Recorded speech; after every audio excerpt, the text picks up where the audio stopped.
Hello fellow bibliophiles and welcome back to my channel.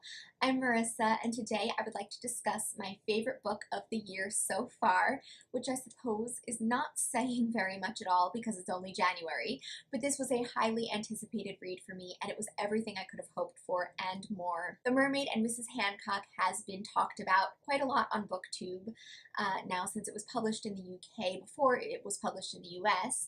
But I just got a chance to take it out from the library, and it is a masterpiece of historical fiction set in the 18th century.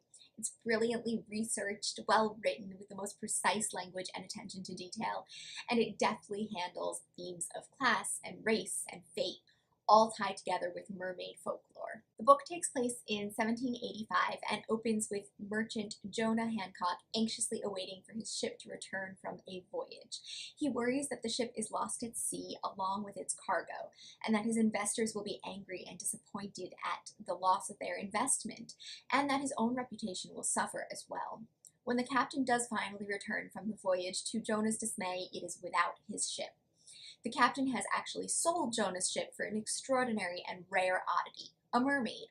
Only it's not the mermaid you might imagine, gorgeous with shimmering scales and shell bra. It's actually this wizened, brown, dead, shriveled thing with fangs.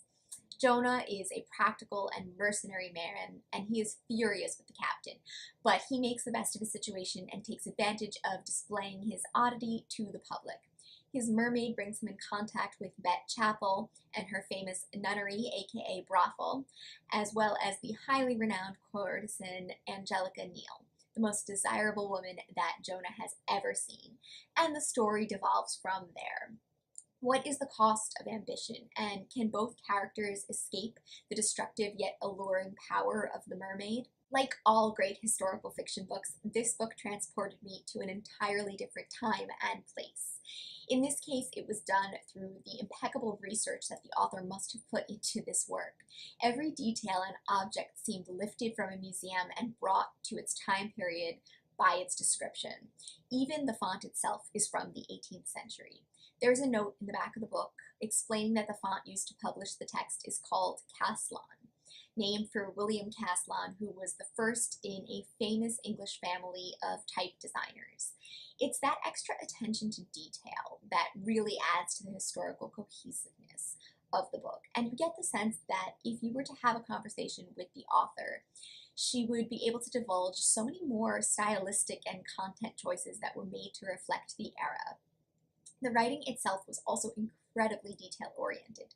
The sentences are rich and packed with a density of description that isn't usually seen in contemporary fiction. It reminded me of more 19th century writers' works like Dickens or Eliot. Of course, unlike 19th century novels, there was far more overt sexuality that was portrayed. Part of me wonders if the author purposely called upon 19th century fiction to bring her 18th century novel to life, or if I'm just not familiar enough with 18th century writers to see the references that she made to that era. Either way, the book is impeccably and vividly written. It is marketed as magical realism, so I was actually quite surprised to discover how much the book veers towards the realism side of the spectrum of literature. And it seems to take its inspiration from 19th century realist novels. Most of the book felt like a realist novel, and it's basically realism, with the caveat that mermaids exist and that in their live forms they affect the human psyche. But even that's not really explored until the last fifth of the book. I loved the way that this book looked at femininity, sexuality, and a woman's place in society.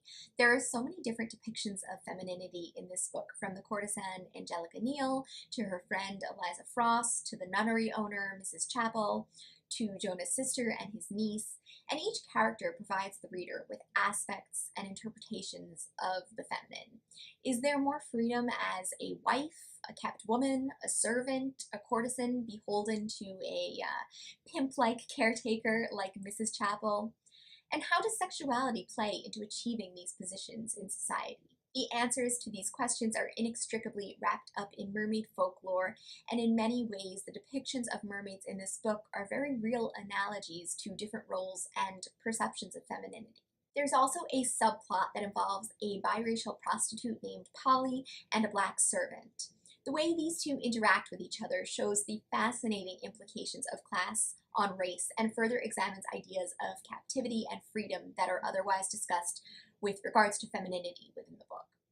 I want to talk about them so much more, but I also don't want to spoil the nuances of their plotline for you.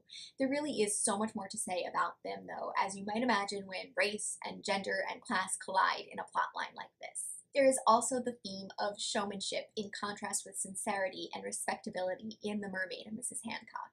There is this inner turmoil of Jonah Hancock, who is such a practical and straightforward man, but due to circumstance and fate, he is forced to display and show off his mermaid. There's the question of authenticity that surrounds him as a mermaid, and the backlash that he receives from his sister for turning their family name into such a spectacle by earning his livelihood this way.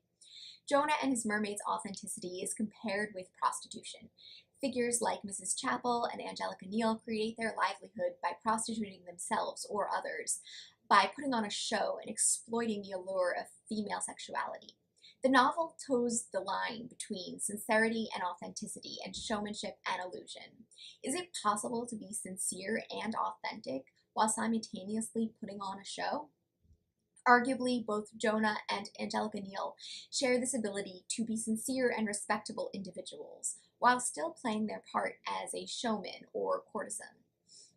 Other characters do not have the same authenticity, or maybe that's simply because we aren't privy to their thoughts in the same way that we are to Angelica and Jonah's inner workings. Anyway, this book is absolutely brilliant, and if you are interested in historical fiction at all, or if you like authors like Sarah Waters or Tracy Chevalier, or if you found anything in my discussion intriguing, I highly, highly recommend that you read this book. I know it has a lot of buzz surrounding it on BookTube already, but for me it was not oversold or overhyped in the least. It has gotten me completely obsessed with historical fiction again, and there will definitely be some more of that in another video soon. But that is all I have for you guys today. I hope that you enjoyed this brief review. Have you read The Mermaid and Mrs. Hancock, or do you want to read it? And if you did read it, what did you think? And if you've read it, what are some other great historical fiction recommendations that you might give to somebody who really loved it as much as I did? As always, I will see you guys in another video soon.